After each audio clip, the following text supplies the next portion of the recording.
الحمد لله رب العالمين الرحمن الرحيم مالك يوم الدين إياك نعبد وإياك نستعين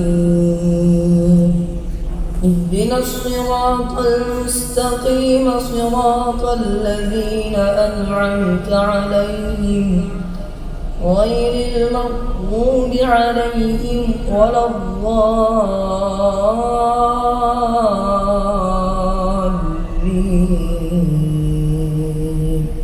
آمين. وإذا طلقتم النساء فبلغن أجلهن فلا تعضلوهن أن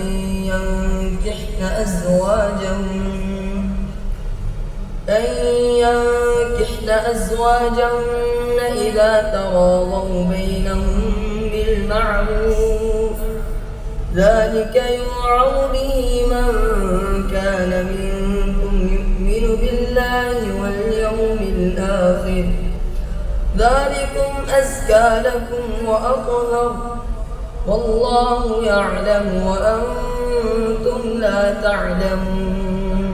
والوالدات يرضعن أولادهن حولين كاملين لمن أراد أن يتم الرضاعة وعلى المولود له رزقهن وكسوتهن بالمعروف لا تكلف نفس إلا وسعها لا تضار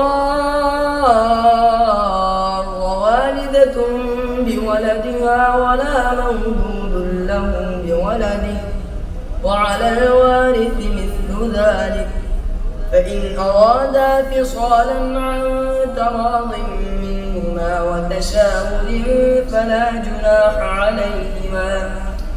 وإن أردتم أن تسترضعوا أولادكم فلا جناح عليكم إذا سلمتم ما آتيتم بالمعروف واتقوا الله واعلموا أن الله بما تعملون بصير.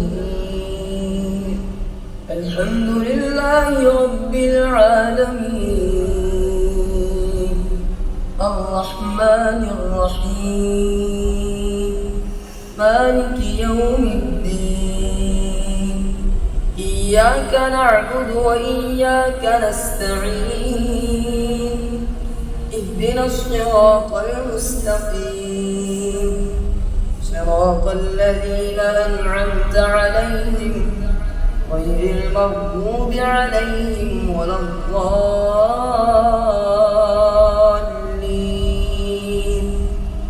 آمين. والذين يتوفون منكم ويذرون أزواجا يتربصن بأنفسهن 4 أشهر وعشرا فإذا بلغن أجلهن فلا جناح عليكم فيما فعلن في أنفسهن بالمعروف والله بما تعملون خبير. ولا جناح عليكم فيما عرضتم به من خطبة النساء أو أكننتم في أنفسكم علم الله أنكم ستذكرونهن ولكن لا تواعدوهن